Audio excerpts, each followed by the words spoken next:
So there was now still the struggle for power. And the only exit to power was through formation of political parties. So if you look at them in the process, it actually brought out, they were now fighting for a common enemy. And this particular common enemy was, how is one able to outwit the opponent so that one can remain in power? So in as much as we appreciate the aspects of independence, but we still question how the whole affair was embraced in the African society. Today, we are talking about an African society where we are talking about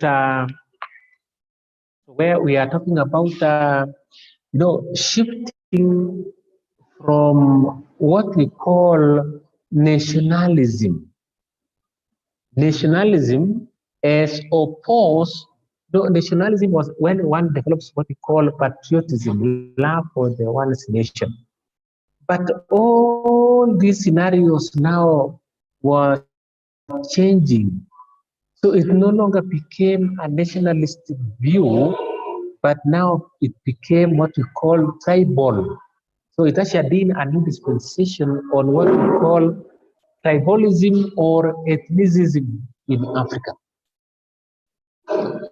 Because now, in Africa, if you look at the structure of political structures in Africa, Africa is subdivided in such a manner that we have what we call the tribes. Because when we talk of a nation, we are talking of a clan being defined by their boundaries. So tribalism now became one of the most prominent episodes in Africa, and this, in essence, compromised with the nationalism in Africa. And that is why you can be able to appreciate why the level of corruption in Africa is so evident, because of the roots of tribalism, which has translated into what we call competitive politics. And competitive politics translates to high level of corruption in states.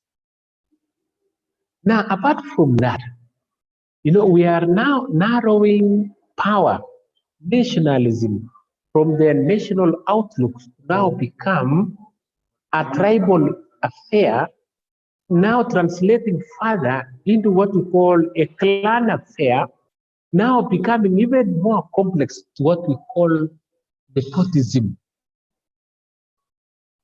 Now, because, if you look at most of the African nation states, nepotism has actually been profounded, and it has actually been the most magnificent way of leadership in Africa. Because now if for example you look at a case like Uganda,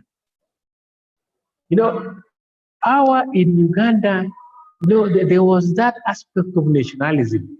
But if you look at how the power structure struggle in Uganda, you find that the president has put all his cronies, the relatives, the wife, the son, marshalling all the powers in Uganda.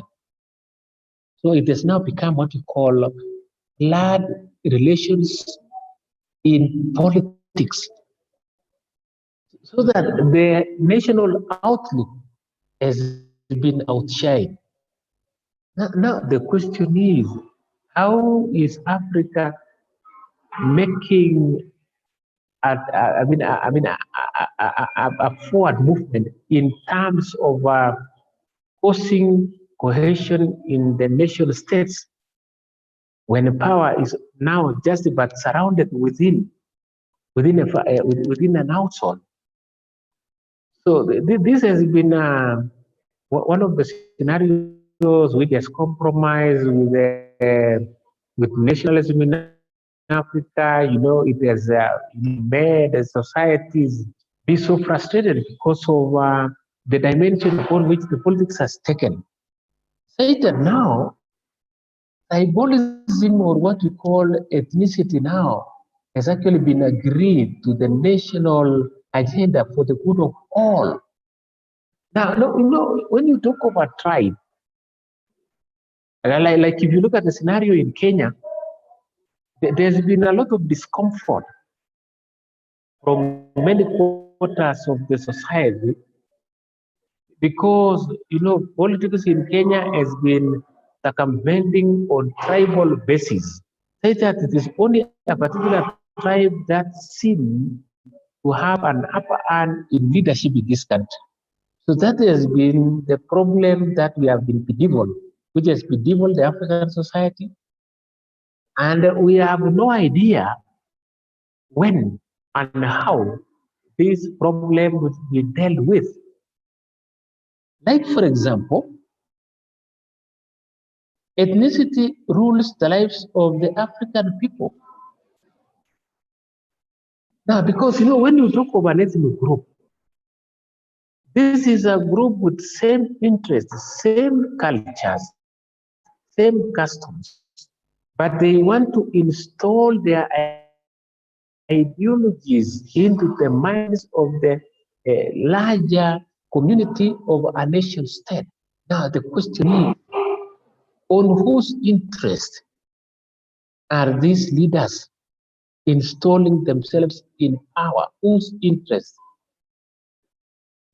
And that is why it is easily explained that what has compromised with the political landscape in nation states in Africa is greed for power. So people want to control power, and the power comes alongside the controlling of the resources. So that has been the major problem, because resource distribution in Africa has actually been one of the worst since time immemorial. Because if you look at the resource distribution countrywide in many African nation states, the resource distribution is so skewed. And that is why it has bred the sense of animosity within a nation state because of the struggle for resources. If you look at, for example, I'm using an example of Kenya because you are in Kenya. If you look at Kenya generally, as we talk now, the semi-arid regions of northeastern, eastern province, the people really suffer, not because they qualify to suffer, not because resources are not sufficient, but because there is that essence of marginalization. So there's been the problem of greed, and politics has only been used to solicit for votes at the expense of the livelihood of the citizens of every nation state in Africa. But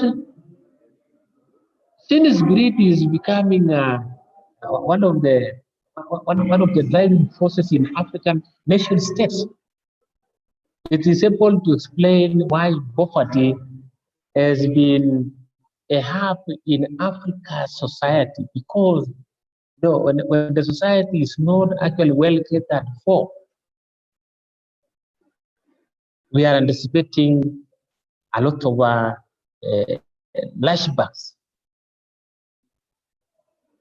Because if one cannot be able to meet the basic needs of life, what else are you left with? That is why it explains why we have a lot of political unrest in terms of resource distribution, struggling for the limited resources that are available, struggling for the limited vacuum, limited spaces in power, because just a few clicks of the people in the nation states control and marshal a lot of power. And through this, sometimes there's been a very raging debate as to why Africa has been underdeveloped for too long. Because the question has been so detrimental in the sense that who actually is responsible for underdevelopment in Africa? Do we apportion blame to Europeans? Do we apportion blame to Africans? Or the problem is natural? Say that it just happened in the space. If you read the book written by Colin Lays, Underdevelopment of Africa, you can be, in summary, be able to appreciate that underdevelopment in Africa is a two-way. It was actually caused by Europeans. At the same time, Africans contributed towards their own underdevelopment. So that has been a very serious debate, which has actually caused a lot of contradictions and controversies in Africa. And I mean, we don't know when this particular misnomer will be rectified in Africa, because we need to find a solution to this particular phenomenon.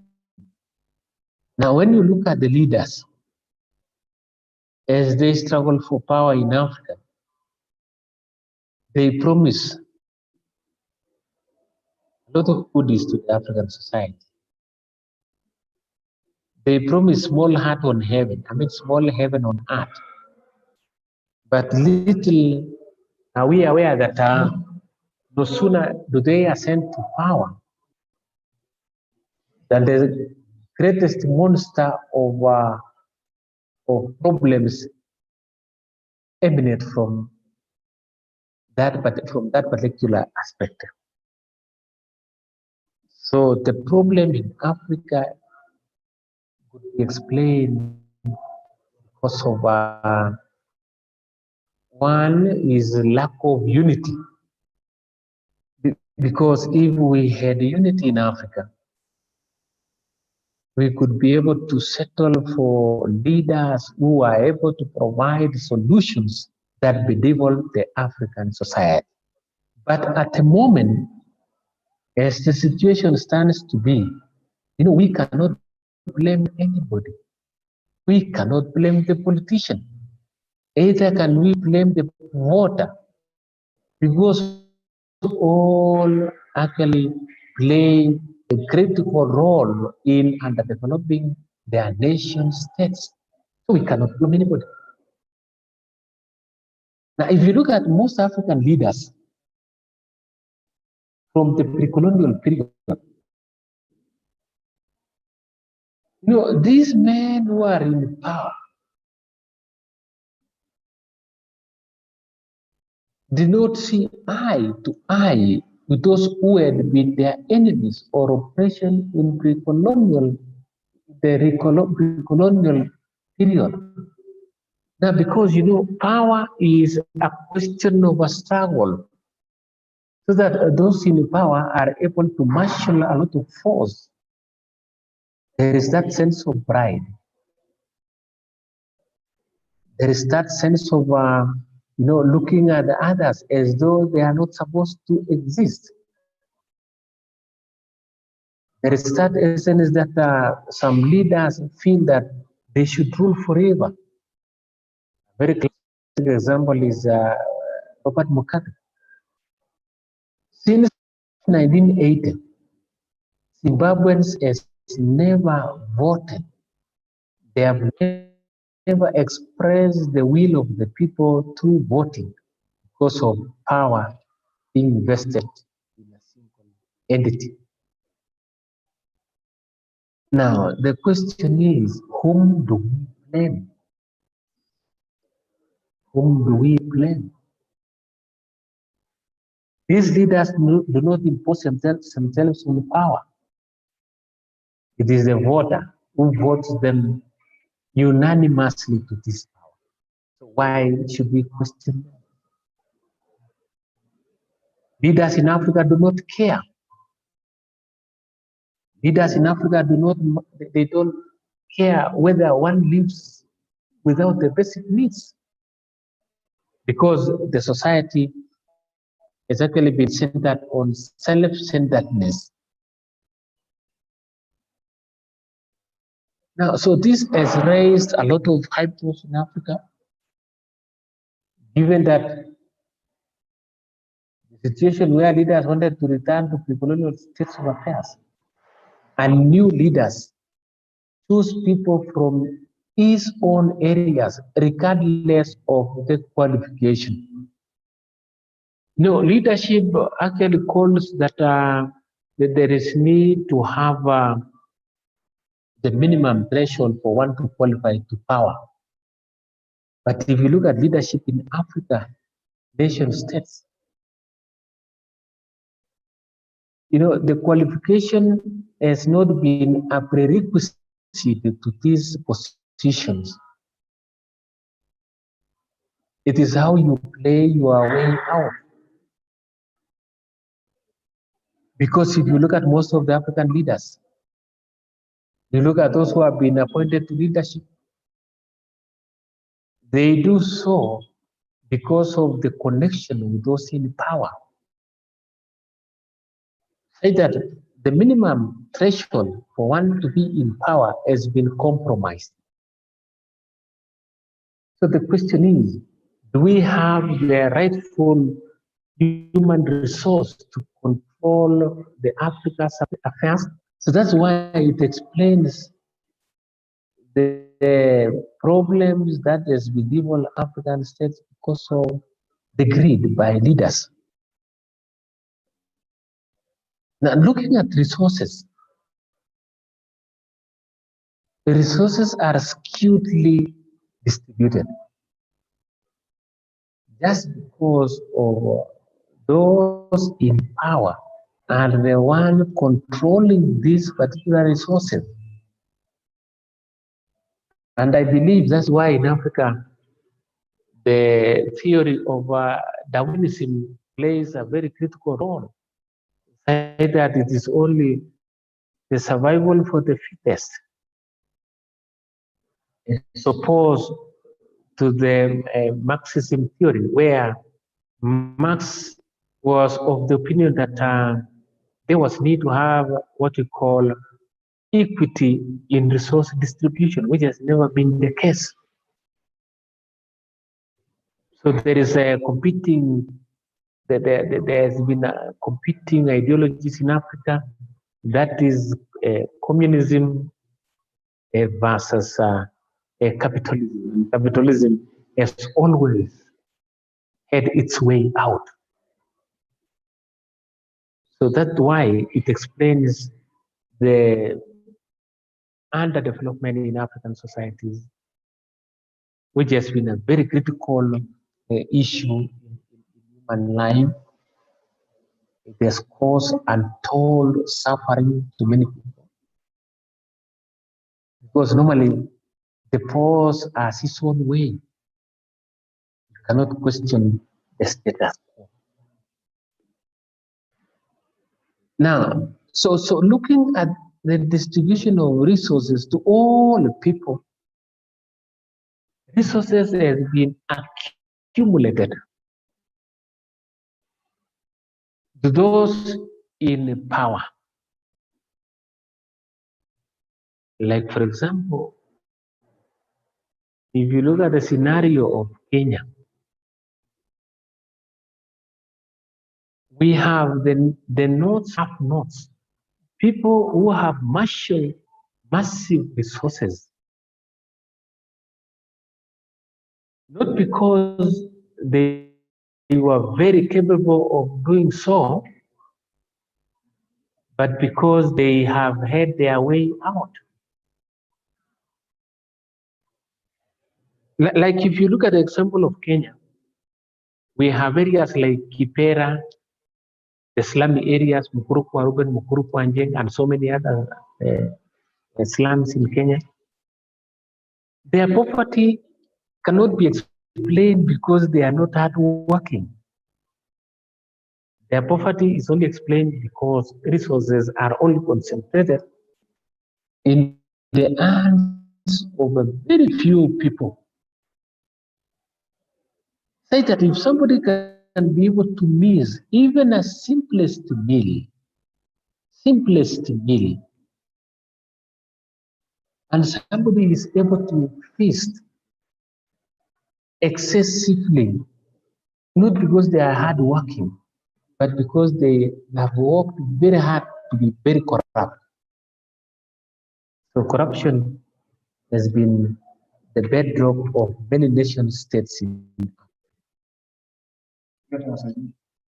Now, so if you look at different communities, they brought together as subjects of European colonizing nations, went back to their pre-colonial hatred and rivalry. No sooner did the African nation states gain independence than they withdrew back to their old cocoons, where those societies were controlled by clanism. There was essence of tribalism. There was essence of competition for resources, competition for power, competitions for space, competition for the size of the nations that we wanted to create. Now, my question has still been, after independence, how is the African state? How do we explain the African state? What parameters do we use to measure? Say that sometimes, in Africa, you wonder whether we have that sense of concern. You wonder whether we possess that sense of humanity. Say that sometimes you question whether we possess the minds of the animal species which do not have sense, because that has been one of the worst problems that we have had in Africa.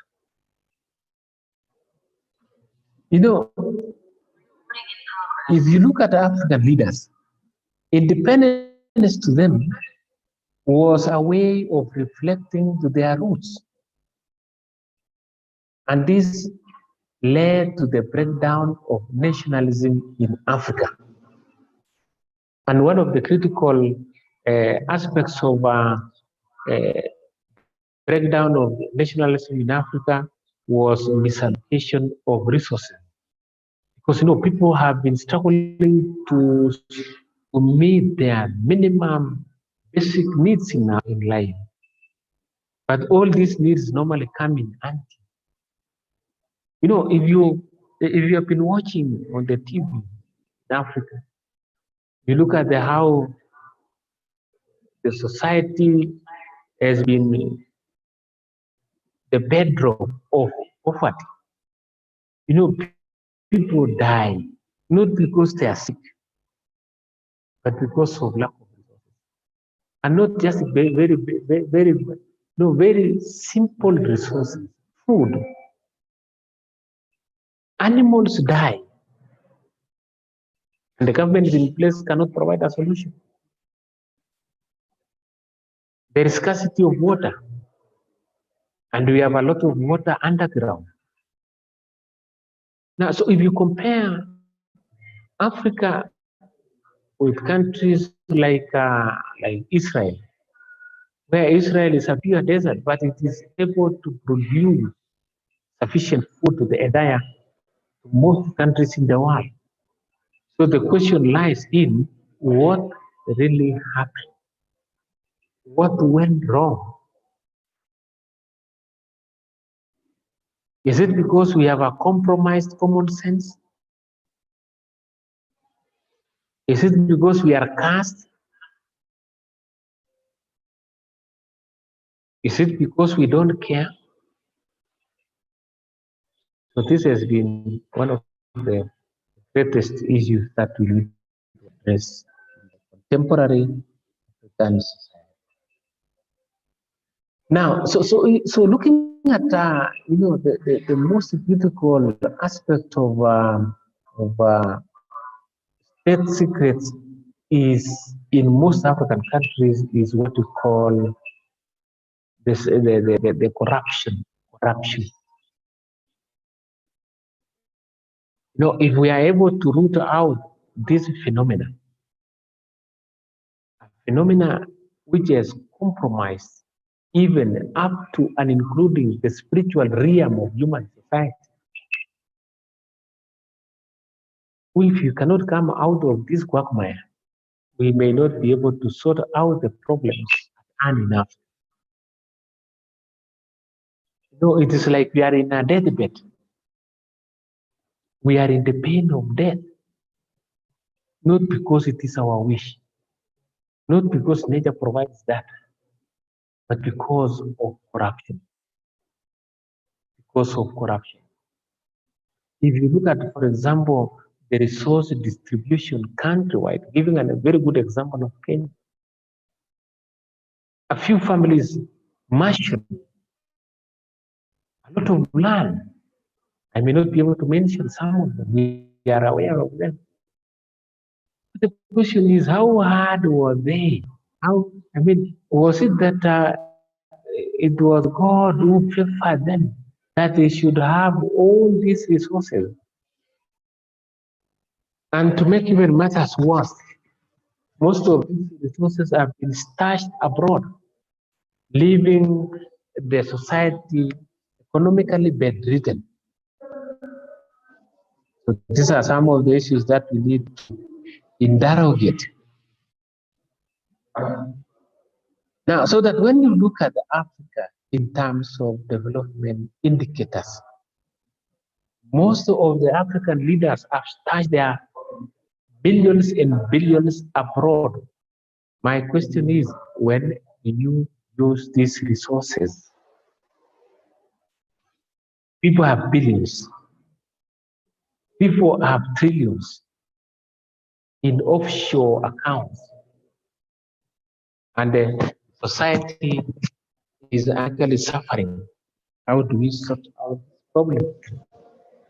So this has been one of the most bedeviling phenomena that has actually made the African society to actually have a very serious lashback in terms of development. So, ladies and gentlemen, as we contemplate to discuss about this aspect of underdevelopment in Africa, what happened in Africa after independence, it is an issue that we need to address with a lot of seriousness. Now, so sometimes I normally question why was it necessary that we have independence? What was the benefit of being independent? Was the independence in terms of the raising of the flag? What do we mean by independence if we cannot be able to meet the basic needs? So that is why, if you look at most of the African societies, power has only been vested upon by some leaders ensuring that they establish what we call one-party system. If you look at, for example, in many African states, nation states, most leaders have been ruling for too long because of the one-party system as opposed to multi-partyism. So the question is, why? Why do we imprison our people? Why is Africa becoming a prison for the majority? So this is a very big question that we need to interrogate. In as much as we want to put a lot of effort to ensure that we increase our resource mobilization, but the question is, if we still have a few controlling these resources, what is the need? What is the need? What was the need for independence? Now, like for example, if you look at most African states, it has been actually marked with a lot of assassinations of the kings, the queens, the chiefs, the leaders, and numerous coup d'etats. Remember, not so long, when we had coup d'etats in Egypt, when we had coup d'etats in most of the North African countries, where we had coup d'etats in Africa, basically. Why? Because of greed for power. And greed for power comes as a result of controlling the resources.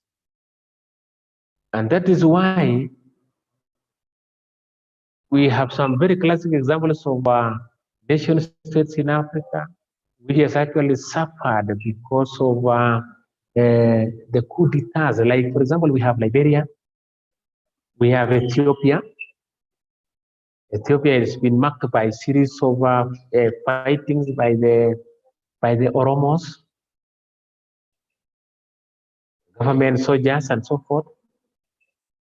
Now, if you establish what really is, the problem lies with the power. The problem lies with resources. Look at a very good example of Somalia, where Somalia has been perceived to be a failed state in Africa.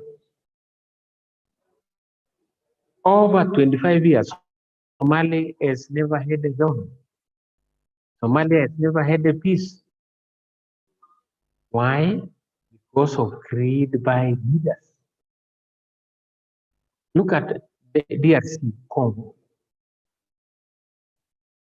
Congo, funny enough, has been perceived to be what we call a democratic state. Now, my question is, what is democracy? Democracy entails that it is the government of the people, by the people, for the people. So that means the society is owned by the people.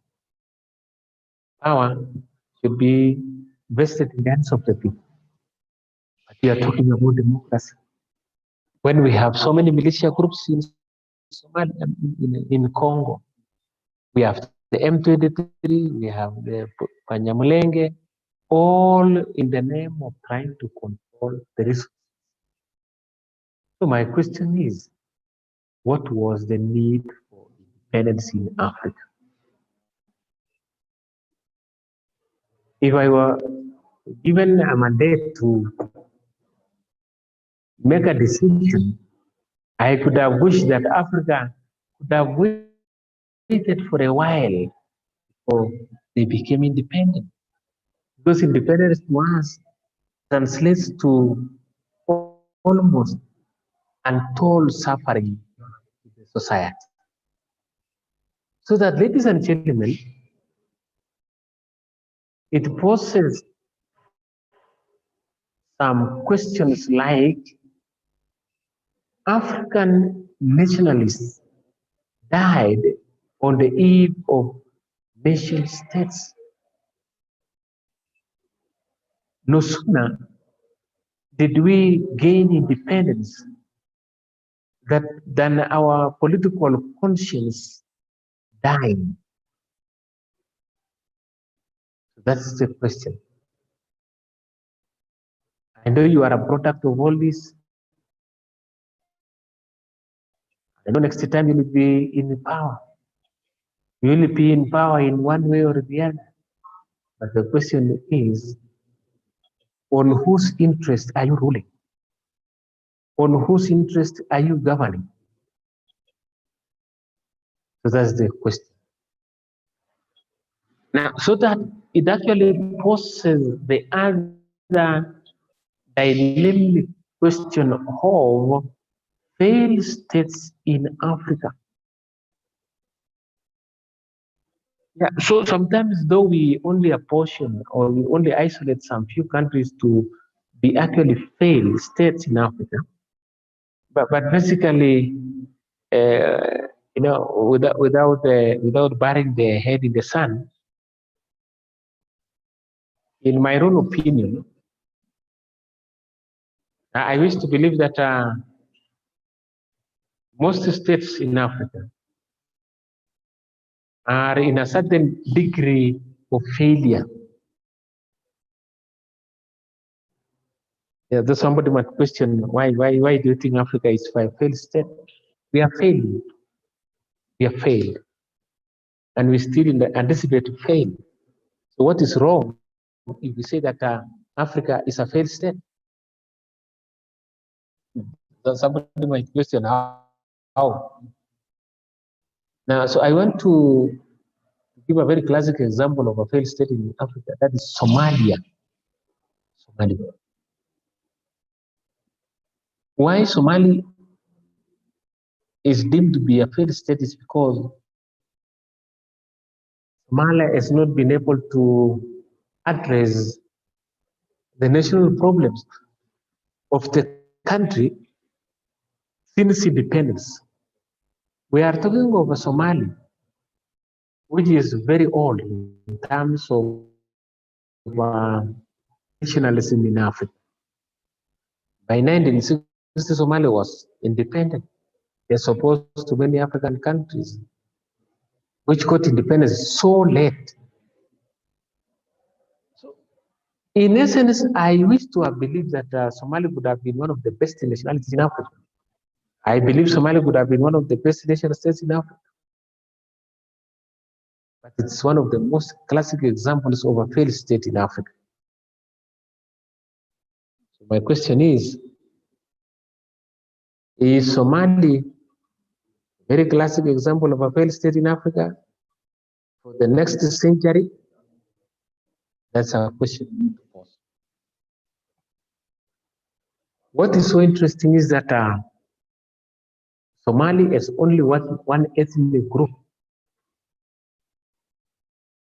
Look at many African nation states. Very classic example is Tanzania, where they have around 160 ethnic groups. And you've never heard about tribalism in Tanzania. You have a very good example of Rwanda, with only two groups, the Hutus and the Tutsis. But mayhem, killing has been the manifestation in Rwanda. Kenya, we are only briding of around 42, 43 ethnic groups, but sense of animosity has been manifested every moment. So, how distant is Somalia from these other countries in Africa? Because Somalia is only faced by the problem of clanism. Because if you look at Somalia, every clan wants to control the whole country. And I believe because of the beliefs entrenched in Islamic faith, that could explain why Somalia is deemed to be a failed state in Africa. Now, why is because there's been the problem of resource distribution in Somalia, which is so skewed. Say that some clans tend to enjoy more resource allocation as opposed to the others. And that is why it ushered in a new political dispensation on what we call the failed state in Africa. Now, if you look at Somalia in around 1966, after the overthrow of Siad Barre, Somali became a governless society. So we are talking of 1966. And the miseries, the problems that has been manifested in this very beautiful country called Somalia. The rise of Siad Barre ushered in a new beginning in the military government. And the military government which actually made a very serious promise on democracy. I don't know whether African states understand what we mean by democracy. We are talking of development. So the military, in their own reasoning, tend to believe that militarizing the Somali nation state was the best way to achieve democracy and development. And they also believe that this was the best governance. But look at what happened. 1969, there were civil wars. 1991, civil wars were on. And looking at all this, it was based on what we call clanism. Because the struggle for power was controlling that particular power. And every clan wanted to actually be in power. So this has been one of the main problems in Somalia. I'm trying to actually explain how a failed state looks like and whether we can benchmark with Somalia, because if you look at most of the African countries, they are sailing on the same boat, so that we can be able to explain why Africa is a continent of failure. So we cannot actually distance ourselves from that vice, and we cannot bury our heads in the sand. So that I normally tend to question whether we could qualify Africa as a failed state based on your own imagination, based on your own reasoning. I believe we cannot be distant from Somalia.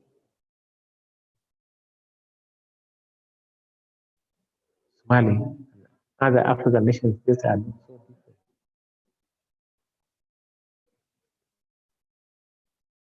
Now, what is so interesting also is that what actually are the basis for failed states? Why do you think nation states fail? This could be explained because of degeneration in economic endeavors, political and social development. So if you compromise on all these aspects, it will actually degenerate into what you call a failed state.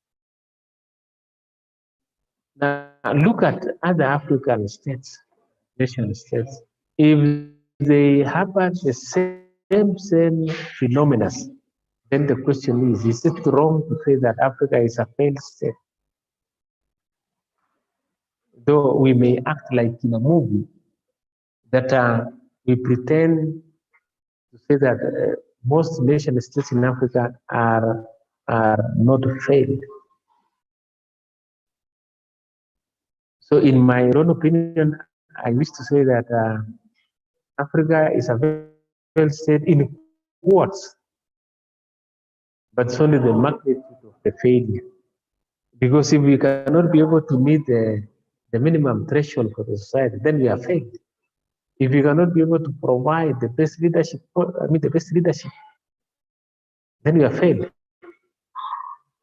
If the society is still bedevilled with poverty, then we are failed state. So this is food for thought. So that we need to interrogate whether we can qualify the entire continent as a failed state, or we just apportion Somalia as a failed state just because they have no president. That's a food. No, because if you look at Somalia, Somalia has been controlled by the ones. Look at many countries in Africa. If you can be able to be controlled by people who have no sense of direction, those are warlords. So we have so many warlords in Africa. People whose conscience cannot rise against the occupation. So that instead of channeling resources to uphold the human dignity, they use the same resources to finance civil wars. Now, if you look at many countries in Africa, they budget for military arms. They budget for weapons at the expense of basic needs, which is not a priority. So weapons is not a priority, though we need to protect our boundaries, but that's not a priority in our lives. So like for example, in Somalia, was reduced to a state dependent on foreign relief food instead of building the economy so as to develop and prosper. As we talk now, Somali is in a compromised state. We are looking upon a solution to redeem this particular state from the state of decline. Somali has fallen. Somali has actually been given support by the other African states in the name of security surveillance. That's why we have the AMISOM. That's why we have the all the stakeholders providing security in Somalia, just because Somali is a failed state. So is it wrong to say that Africa is a failed state? Because if you look at the manifestations of failed states, is basically corruption, misappropriation of resources, unequitable distribution of resources. Is it a manifestation in many African states? That's a question that we need to interrogate. So if you look at the war in Somalia, it has actually amounted to displacement of many people in the Somalia. It has amounted to insecurity. It has also allowed in the militia groups, the Al-Qaeda, the Al-Shabaab, which has now been deemed to control the state of Somalia.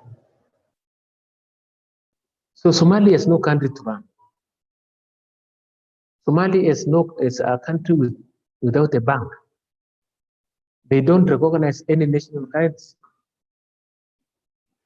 If you look at Somalia, I just had a glimpse of Somalia in Facebook, where money was being carried on a wheelbarrow to the market, to indicate that the value of money has declined. So these are countries where money is not so necessary, because what do you buy when the only thing available in market is miseries, insecurity, famine? Now, if you look at the chaotic situation in Somalia, Somalia is actually, was actually so capable of exporting cattle and sheep to Europe, the Middle East, the US. Somalia is also well known for mutton in US. So Somalia has been one of the best role models. But what happened? We blame Siad Barre.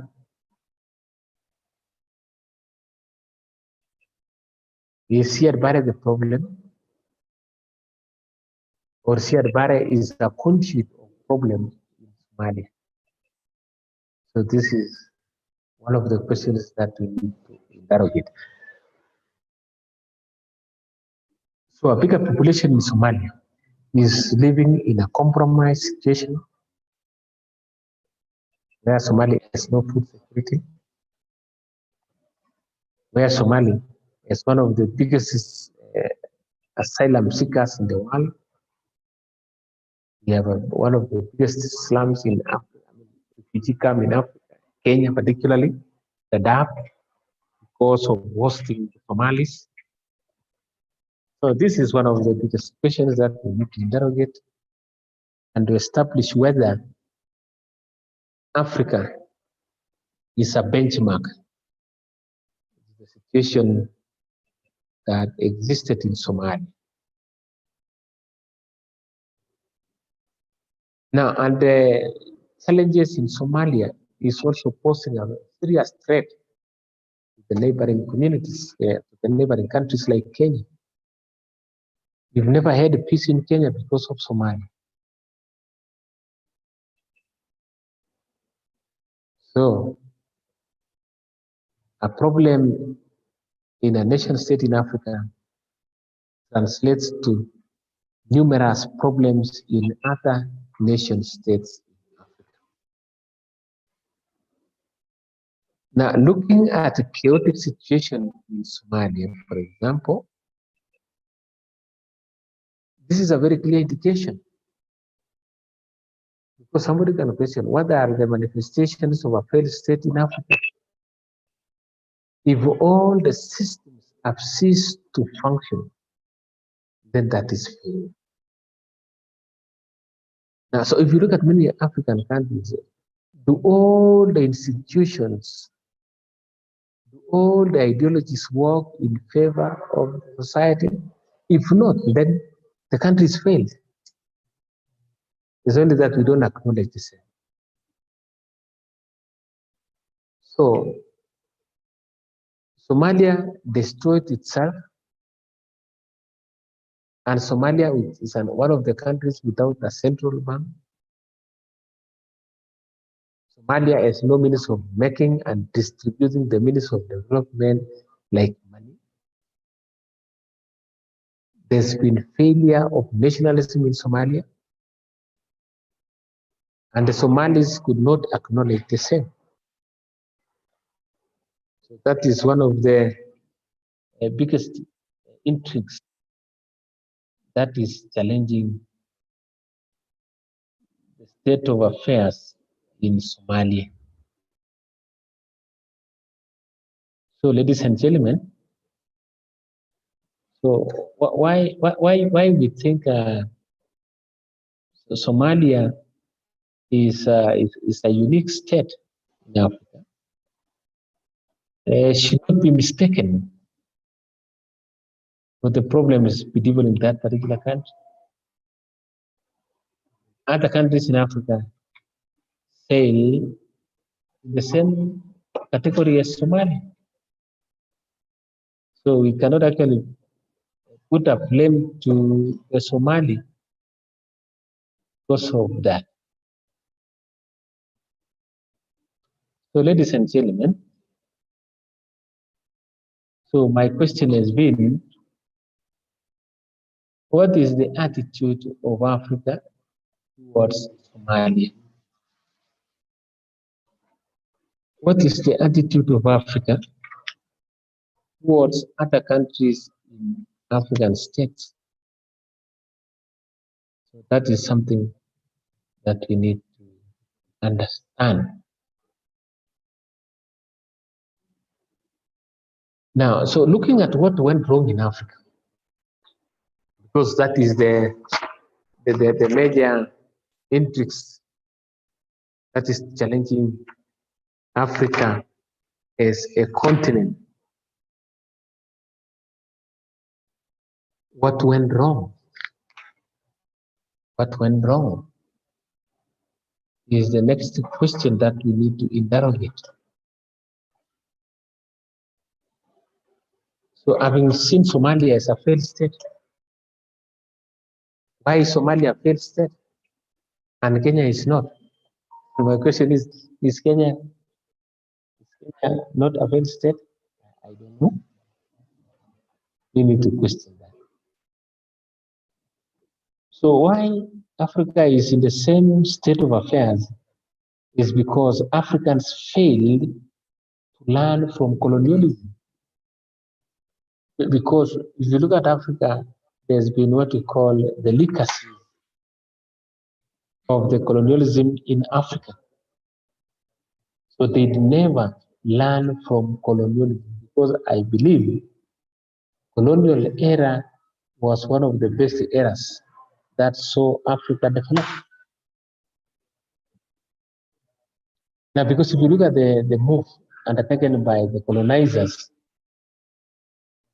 they brought together all the pre-colonial societies, which were small entities, to form large nation states like Kenya. So Kenya was born out of conglomeration of small clans in Africa, and particularly in Kenya. Now, when you look at some of these small states where they were governed by the kings and the queens, though not paid salaries, but in the new governance dispensation, most of these leaders were paid.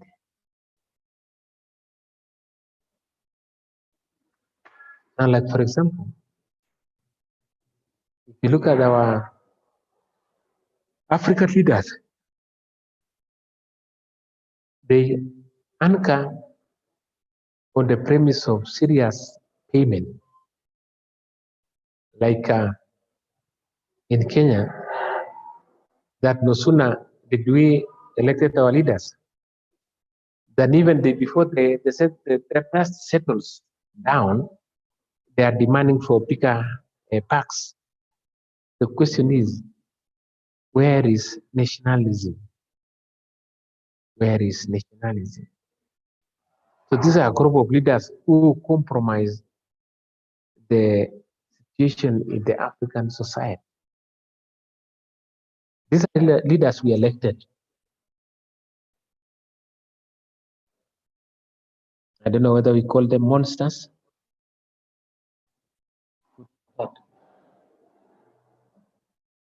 Now, when Europeans brought together all the communities and societies,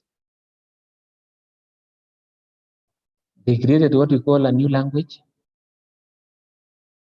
And if you look at the case of Kenya, for example, Tanzania,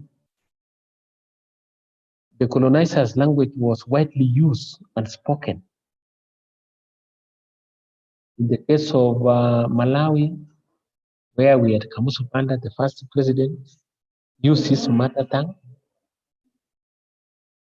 You look at Chichewa, was spoken as a national language and forced others to use it. No, if you look at the places like Uganda, they use Buganda as a national language. So the question is, how do we develop a society where ethnicization has been given a first hand? Look at, for example, the Mswati of Swaziland, where he has vested his interest on cultures, traditions, and customs. How do you realize development? That's the question. So, ladies and gentlemen, as we look at African societies, we need to question some of these very basics and why Africa has actually been a compromised continent. Now, so looking at all this, because we are talking about and trying to look at Africa from the legacies of colonialism. So sometimes I tend to agree that the wish was that there could be a by extension of colonialism in Africa for a while, so that sanity could be restored in Africa. Because sometimes you question the essence of the struggle in Africa, because we struggle for resources, and resources are only vested in the hands of the few. So the question is, why? What was the essence of independence? Does independence make any sense in Africa? So that's the question we need to interrogate as scholars. Now look at education in Africa. In the pre-colonial African society, education was not compulsory. It was mandatory. Now, so what really happened when Africa got independent? There was that freedom. Freedom to economic exploitation. Freedom to social and political exploitation. So the question is, what is the role of Africa? Cooperatives in Africa were set up to collect, to process, and market agricultural produce. So if you look at Africa, there was a formation of cooperative societies. Now, and these societies were actually supposed to empower the African society. But the question has been, for how long has all these initiatives made Africa to develop? Now, if you look at the system of administration, from the governor down to the African colonial scheme, it was so well organized and very efficient. What has gone wrong in post-colonial Africa? We had a very good classical examples of the Wanga of Luya, Apaka of Uganda, and so many other leadership in Africa. It has been so efficient. We had the office of the chief, it was so efficient during the colonial period. The question is, what happened? What happened? Now, so looking at all this, you know, the processing centers for cotton, for example, coffee and others for export, contributed to the development of towns like Kisumu in Kenya, Nakuru, Mombasa. So this has been built courtesy of cooperative societies, courtesy of production of certain pertinent goods. Initially, we never used to have street children. Initially, we never used to have idlers. But what has gone wrong?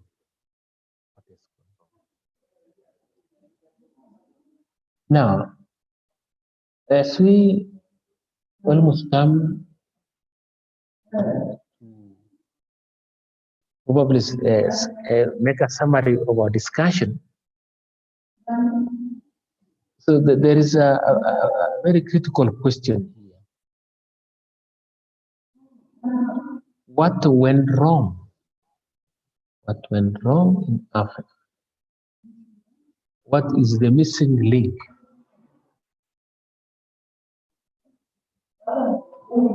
We used to have unity of purpose. We used to have good policies. We used to have a law. But what went wrong? We blame colonialism for the problems developing African society. That's food for thought. Who will rescue Africa? Raw materials the Africans produce were bought very cheaply, while imported goods were sold exorbitant. How do we develop the continent if we cannot be able to account for these resources? In terms of political space, Africans had no voice. They had no political organization to jump their ideas. But Africans were subjects of colonial master without any economic or political rights. Socially, Africans were compromised by the political structures, by the colonial structures. And that is why the discontent was recorded by the African societies through manifestations of political organizations like the Mau Mau, Young Capital Association, and so many other political parties that arose in Africa. All these were to register the sense of discontent in Africa. So all these are some of the questions that we need to interrogate in Africa, because what went wrong is unanimously as equal as saying that what happened after independence. So that it will lead us now to another question here, the question of having established what went wrong in Africa, it now leads us to what we call nationalism and development and national development in Africa. Because what went wrong has never been addressed. What went wrong calls for consolidated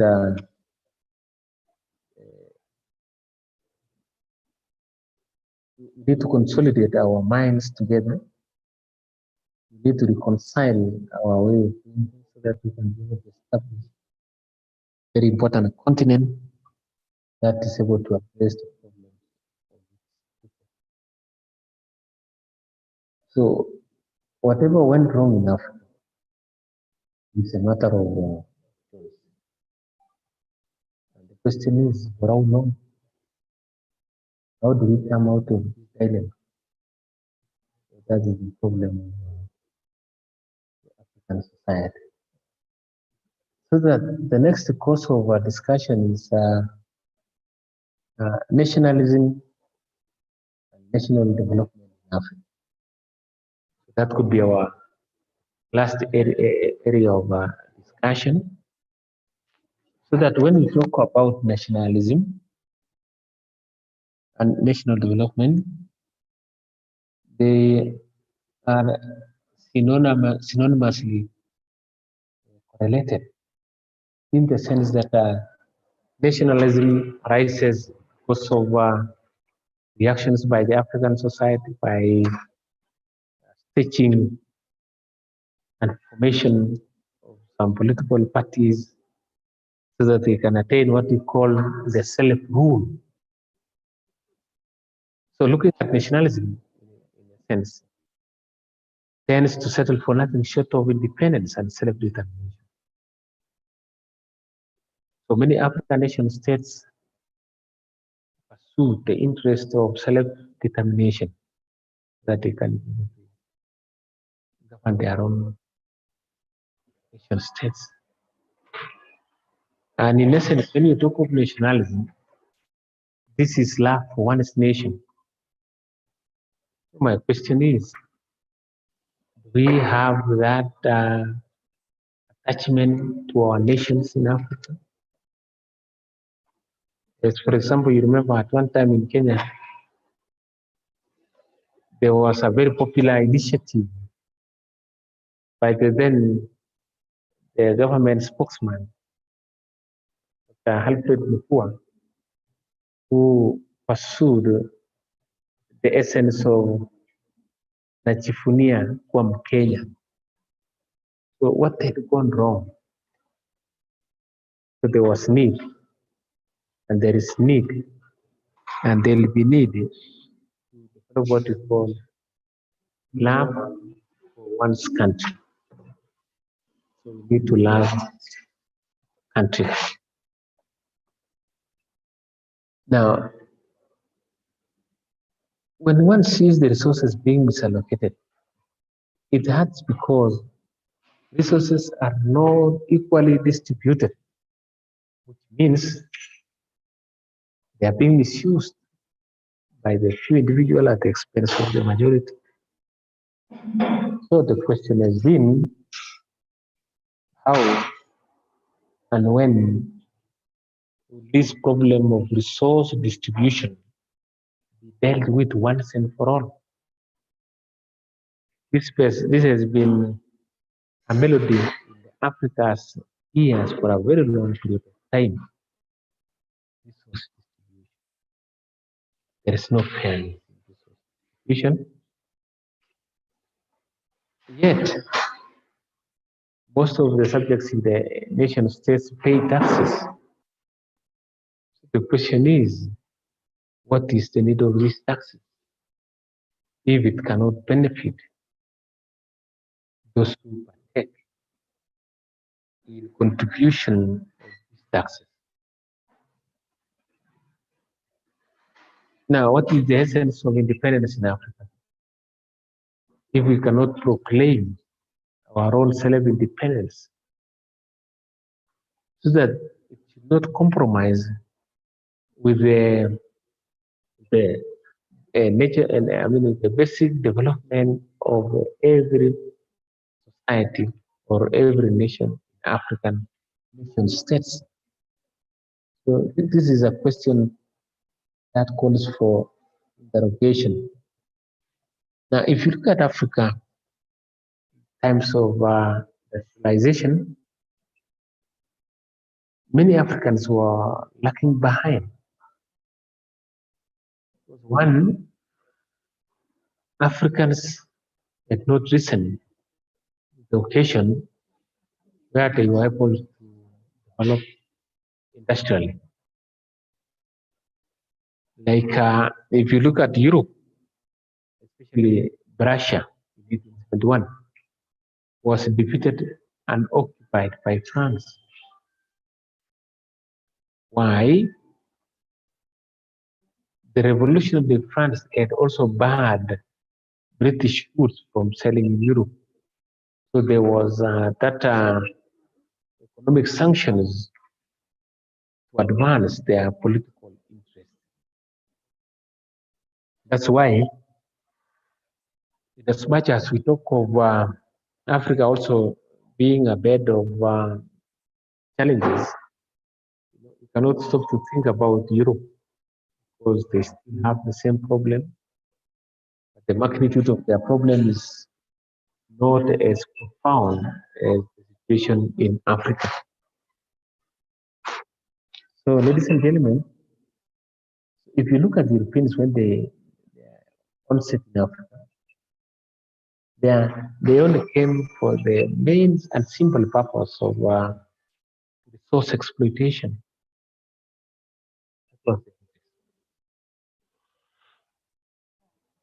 In as much as we talk of European interest in Africa, based on the premise of legalization,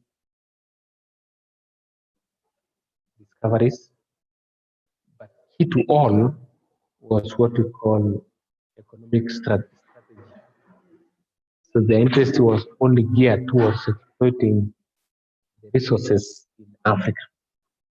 So and that explains probably why African states could be doing so poorly because of it could be because of colonial legacy, it could be because of our negative attitude towards nation building. So my question is, for how long? For how long should Africa remain in the same status? So, ladies and gentlemen, so I wish to say that nationalism is an individual loyalty which is directed to the nation state. So love of a nation should not come under compulsive nature, but it is a phenomenon which should be embraced. Now, if you look at workers' salaries, for example, if in any case there is salary, they normally exist, but they are paid late and not in full. So if you look at why Africa is lagging behind, is because they lack what you call human resource, motivation of the human resource. Like, for example, if you look at the economic depression in the world in around 1928 to 1930, Americans under economists like Smith came up with an idea that for a nation to develop, you need to motivate the manpower. When all conditions are constant, there is need to motivate the manpower. So that will translate now to economic endeavors in any nation in the world. Now, when you look at the nations of Africa, they normally suffer because nationalism ceased to exist at the dawn of independence. So no sooner did they gain independence than they lost the glory of nationalism. That's why they are still compromised in terms of development. In Africa, we don't have well-trained manpower. In Africa, educational resources are stolen. Teachers are not trained. The country has trained manpower, but the people cannot be paid adequately, and they live for better sons or better payment. So there is that paradigm shift in terms of manpower because of looking for thinner pastures. So, when you talk of a country, a country's development can only be measured in terms of a good system of education, which is actually required to provide the necessary skills. Like, for example, in Kenya, we are confronted with the problem of new curriculum, where we are shifting from 844 to CPC, which has actually caused a lot of dilemma in the workforce in Kenya. So you cannot develop if you have no sound system education in the country. So nationalists have to be in charge of a country, to have development, and education not only produce teachers, but also researchers. And this contribute to health care, agricultural, as well as industries. So, in essence, I wish to say that nationalism is key to development. And nationalism cannot be realized if there is no proper and sound education in Kenya.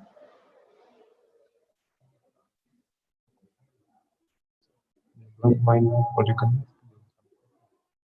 Now, ladies and gentlemen,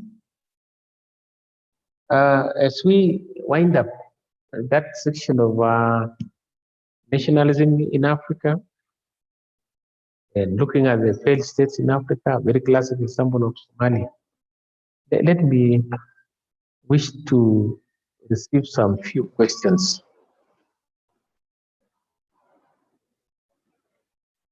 Let me receive some few questions.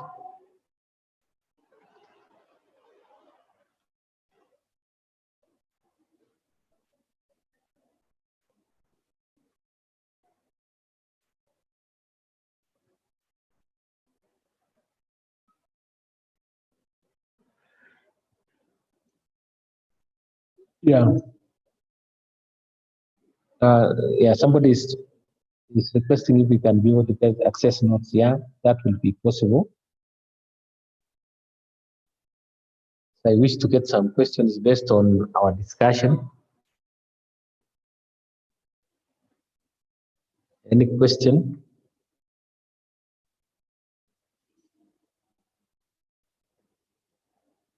Yeah, because so that next time, or to the fact that problem of infrastructure, stability of in terms of resources. So I wish to say that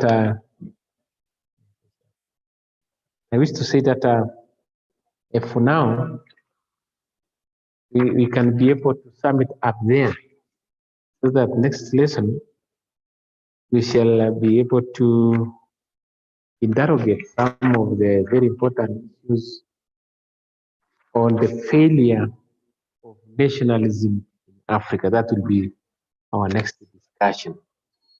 Failure of nationalism in Africa. So thank you very much. Let's read widely. I'll give you questions in the notes so that you can be able to interrogate them. And using the reference, you can be able now to read extensively in the library so that you can be well furnished with the information. Otherwise, let me beg to end there, so that I know you have challenges of $1 and so forth. Thank you very much.